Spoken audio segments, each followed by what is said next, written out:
Você já se perguntou por que tantas pessoas que um dia caminharam com fervor ao lado de Cristo hoje parecem perdidas, vazias, distantes da fé que um dia professaram com tanta convicção? Por que igrejas que eram chamas ardentes de avivamento hoje se tornaram meros edifícios frios, onde a presença de Deus parece ter se retirado? Existe um veneno silencioso, uma estratégia sutil que tem destruído mais vidas cristãs do que todas as perseguições e oposições externas juntas. Billy Graham, um dos maiores evangelistas da história, identificou esse inimigo mortal da fé cristã.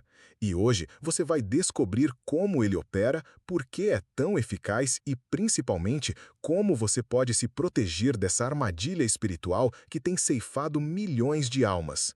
O que você está sentindo neste momento, essa inquietação, essa sensação de que algo não está certo em sua jornada espiritual, esse vazio que parece crescer mesmo quando você está cercado de atividades cristãs, é mais real e comum do que você imagina. Você não está sozinho nessa luta. Milhões de cristãos ao redor do mundo enfrentam essa mesma batalha silenciosa, essa guerra invisível que acontece nos corredores mais íntimos da alma.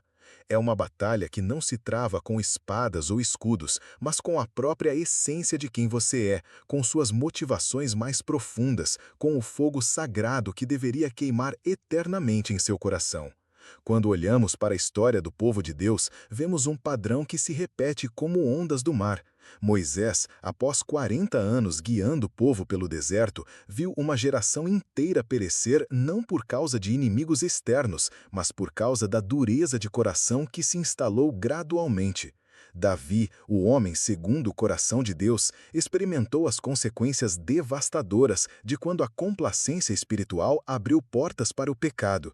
Salomão, dotado de sabedoria divina, terminou seus dias adorando outros deuses porque permitiu que seu coração se dividisse lentamente, quase imperceptivelmente. Esses não eram homens fracos ou sem conhecimento, eram gigantes da fé que sucumbiram ao mesmo veneno que ameaça destruir seu cristianismo hoje. A verdade é que você não está enfrentando apenas um problema psicológico ou emocional, você está no meio de uma batalha espiritual milenar, onde forças invisíveis lutam pela sua alma, pelo seu propósito, pela chama sagrada que Deus acendeu em seu coração. O inimigo de nossas almas não precisa fazer você negar a Cristo publicamente ou abandonar a igreja de forma dramática. Ele descobriu algo muito mais sutil e eficaz. Ele pode destruir seu cristianismo mantendo você dentro da igreja, mantendo você falando a linguagem cristã, mantendo você indo às reuniões, mas roubando de você a única coisa que realmente importa, a intimidade genuína com Deus. Os fariseus foram os mestres nessa arte perigosa. Eles conheciam as Escrituras melhor do que qualquer outro grupo de sua época. Eles jejuavam, oravam, davam ofertas, seguiam todas as regras religiosas com precisão matemática. Mas Jesus os chamou de sepulcros caiados, bonitos por fora, mas mortos por dentro, porque eles fizeram da religião uma performance para impressionar os homens, ao invés de fazer dela uma jornada para encontrar Deus. E Jesus sabia que esse era o caminho mais rápido para a morte espiritual. A terceira razão que explica essa tragédia espiritual é mais sutil ainda. Muitos cristãos param de crescer espiritualmente porque acreditam que já chegaram a um nível suficiente de maturidade. Eles olham para seu passado, veem o quanto já mudaram, quantos vícios abandonaram, quantos ministérios assumiram e começam a acreditar que já chegaram lá. Essa é uma das armadilhas mais perigosas da vida cristã, porque ela parece tão espiritual, tão humilde na superfície. Afinal, você está reconhecendo que Deus o transformou, que você não é mais quem era antes. Mas a verdade é que a vida cristã é como uma escada infinita. Cada degrau que você sobe apenas revela quantos degraus ainda existem acima de você. Cada nível de intimidade com Deus que você alcança apenas expõe camadas mais profundas que ainda precisam ser tocadas pelo seu amor transformador. Paulo, após décadas de ministério apostólico, depois de ter escrito grande parte do Novo Testamento, depois de ter plantado igrejas em todo o mundo conhecido, ainda disse: não que já a tenha alcançado ou que seja perfeito, mas prossigo para alcançar aquilo para o qual fui também alcançado por Cristo Jesus. Se Paulo, com toda a sua experiência e revelação, ainda via sua jornada cristã como um prosseguir, quanto mais nós precisamos manter essa atitude de crescimento constante, de fome espiritual que nunca se satisfaz completamente. O momento em que você pensa que já sabe o suficiente sobre Deus é o momento em que você para de crescer. O momento em que você acredita que já orou o suficiente é o momento em que sua vida de oração começa a morrer. O momento em que você pensa que já leu a Bíblia o suficiente é o momento em que a palavra de Deus para de ser viva e eficaz em sua vida. A quarta razão pela qual tantos cristãos perdem sua vitalidade espiritual é porque eles começam a compartimentalizar sua fé. Eles criam uma caixa chamada vida espiritual, que inclui domingos de manhã, momentos de oração, leitura bíblica e talvez algumas atividades da igreja durante a semana.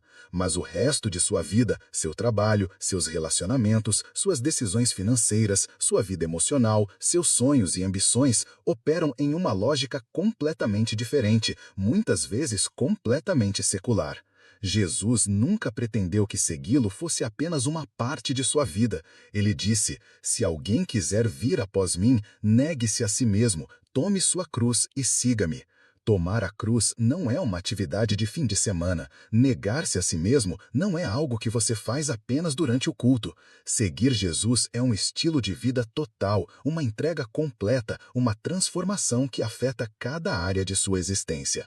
Quando você compartimenta sua fé, você está essencialmente dizendo que Jesus é Senhor de algumas áreas de sua vida, mas não de todas. E o problema é que Jesus não aceita ser Senhor parcial. Ele é Senhor de tudo ou não é Senhor de nada. Ele quer transformar não apenas suas práticas religiosas, mas sua forma de pensar, de sentir, de reagir, de se relacionar, de trabalhar, de amar. Ele quer ser o centro de sua vida, não apenas uma parte dela. A quinta razão, talvez a mais devastadora de todas, é que muitos cristãos gradualmente param de cultivar a dependência de Deus. Nos primeiros anos da vida cristã, você sabe que precisa de Deus para tudo. Você ora antes de tomar qualquer decisão importante, busca orientação divina constantemente, reconhece sua fraqueza e sua necessidade de força sobrenatural. Mas com o tempo, conforme você ganha experiência, conhecimento bíblico, maturidade emocional, você pode começar a confiar mais em sua própria sabedoria e capacidade do que na direção divina. Essa transição da dependência para a autossuficiência é tão gradual que você nem percebe quando ela acontece. Você ainda ora, mas suas orações se tornam mais informativas do que suplicantes. Você ainda lê a Bíblia, mas busca mais confirmação do que você já decidiu do que direção genuína. Você ainda participa das atividades da igreja, mas sua motivação vem mais do senso de responsabilidade do que de um coração que anseia pela presença de Deus. Jesus disse: sem mim, nada podeis fazer. Não algumas coisas, nada. Não as coisas difíceis, nada. Essa palavra nada é absoluta, total, sem exceções.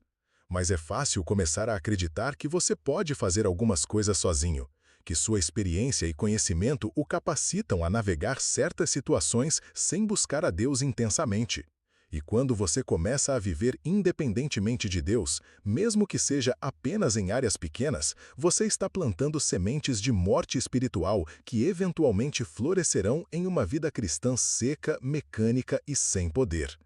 Billy Graham observou que esses 5 padrões, substituir intimidade por atividade, buscar aprovação humana mais do que divina, parar de crescer espiritualmente, compartimentalizar a fé e viver independentemente de Deus, raramente acontecem de forma dramática ou repentina. Eles são processos lentos, como o envelhecimento ou a erosão. Você não acorda um dia e decide conscientemente fazer essas escolhas. Elas acontecem através de 1000 pequenas decisões, de compromissos aparentemente insignificantes, de prioridades que se deslocam quase imperceptivelmente. É como o sapo na água fervente. Se você colocar um sapo em água fervente, ele pulará imediatamente para fora. Mas se você colocar o sapo em água fria e gradualmente a temperatura, ele ficará lá até morrer, porque a mudança é tão gradual que ele não percebe o perigo até que seja tarde demais. Muitos cristãos estão vivendo essa realidade espiritualmente. Eles não percebem que a água está esquentando, que sua vida espiritual está morrendo lentamente, que o que costumava ser uma chama ardente se tornou apenas brasas fumegantes. Mas aqui está a boa notícia. A razão pela qual Billy Graham nunca perdeu a esperança mesmo quando via essa tragédia espiritual se repetir milhões de vezes. Deus não desiste de você. Não importa quão fria sua vida espiritual tenha se tornado, não importa quantos compromissos você tenha feito, não importa há quanto tempo você tem vivido no piloto automático espiritual, Deus ainda está lá, ainda o ama, ainda quer restaurar a intimidade que vocês um dia compartilharam. A igreja de Éfeso, no livro de Apocalipse, tinha exatamente esse problema. Eles eram uma igreja ortodoxa, trabalhadora, que não tolerava o erro, que perseverava nas dificuldades. Mas Jesus tinha uma acusação contra eles. Tenho, porém, contra ti que deixaste o teu primeiro amor. Note que Jesus não disse que eles perderam o amor. Ele disse que eles deixaram o primeiro amor. A palavra deixar implica uma escolha, uma decisão, algo que pode ser revertido. E então Jesus dá a receita para a restauração. Lembra-te, pois, de onde caíste e arrepende-te, e pratica as primeiras obras. Lembrar, arrepender-se e praticar as primeiras obras. 3 passos simples, mas profundamente transformadores. Lembrar significa revisitar aqueles momentos quando sua fé era fresca, quando cada oração era uma aventura, quando cada versículo bíblico parecia ter sido escrito especialmente para você, quando servir a Deus era a coisa mais natural e prazerosa do mundo. Não para viver no passado, mas para redescobrir o que você perdeu pelo caminho.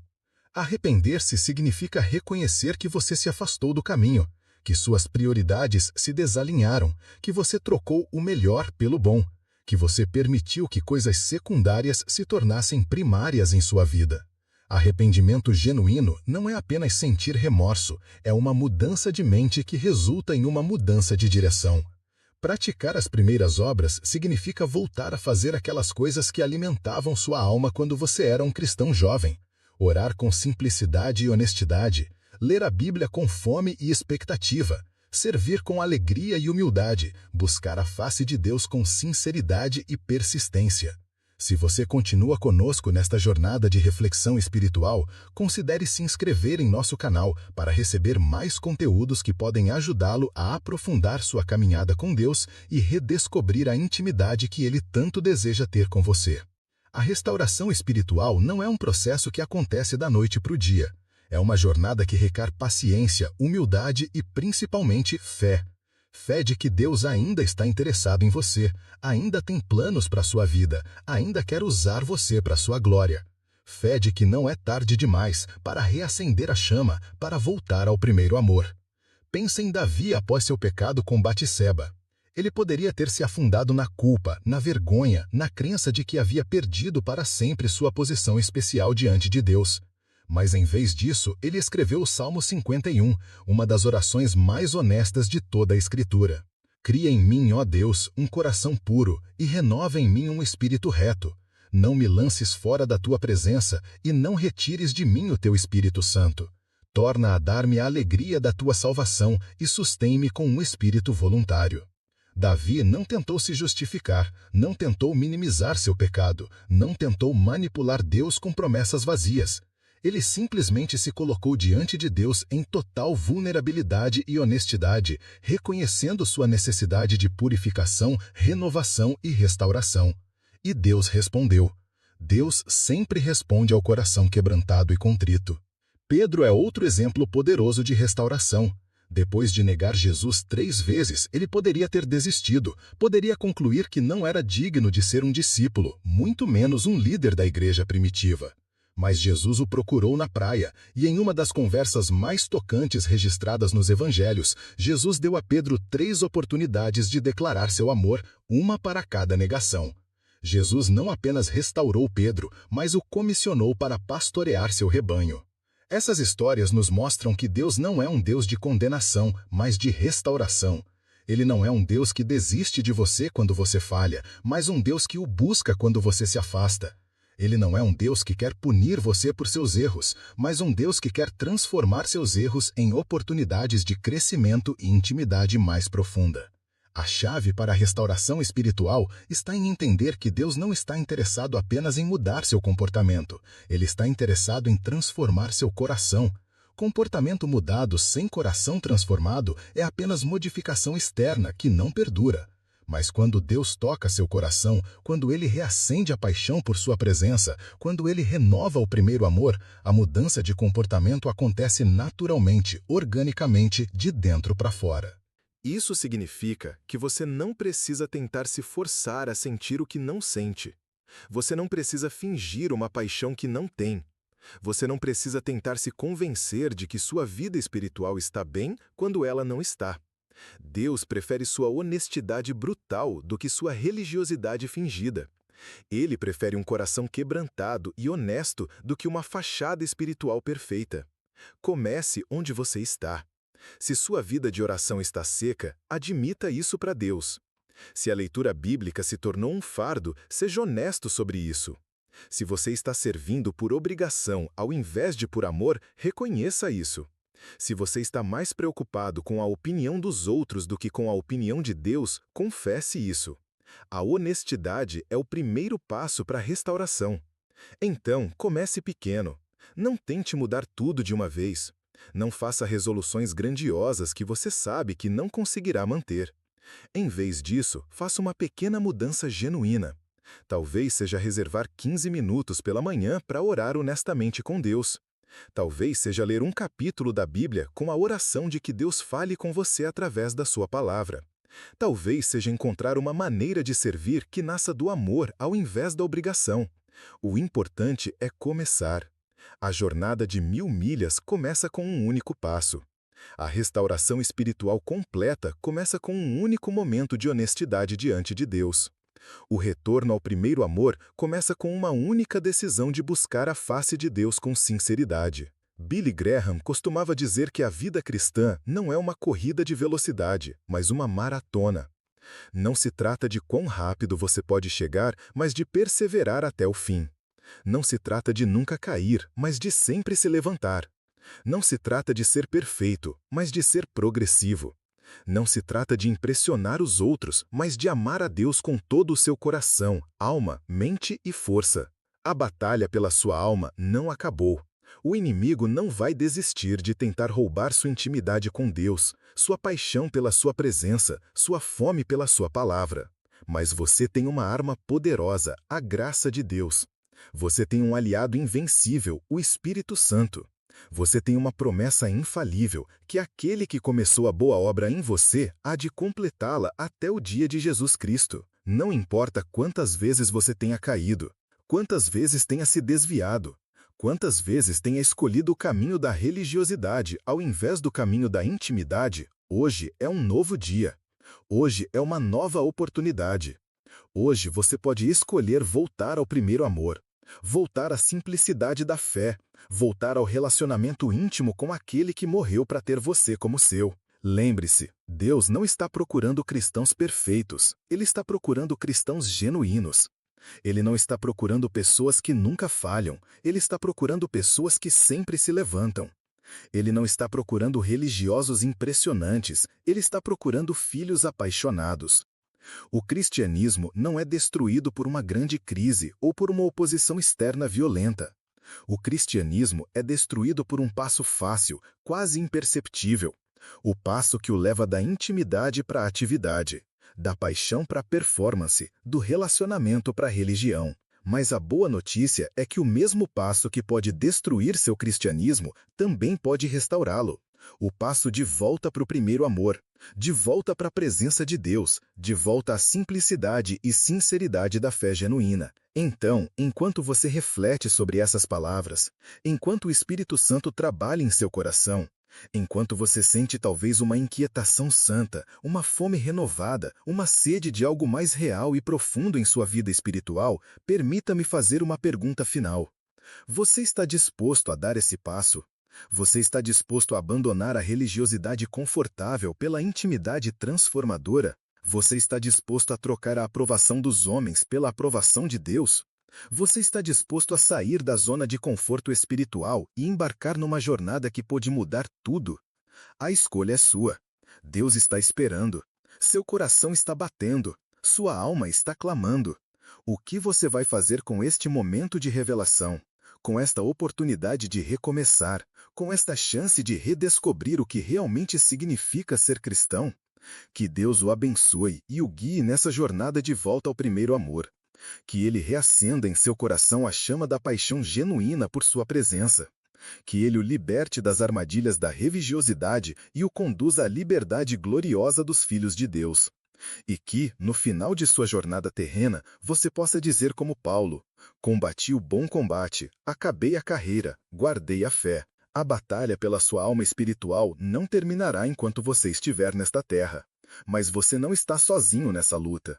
Você tem o Espírito Santo como seu conselheiro, Jesus como seu intercessor e o Pai como seu destino final.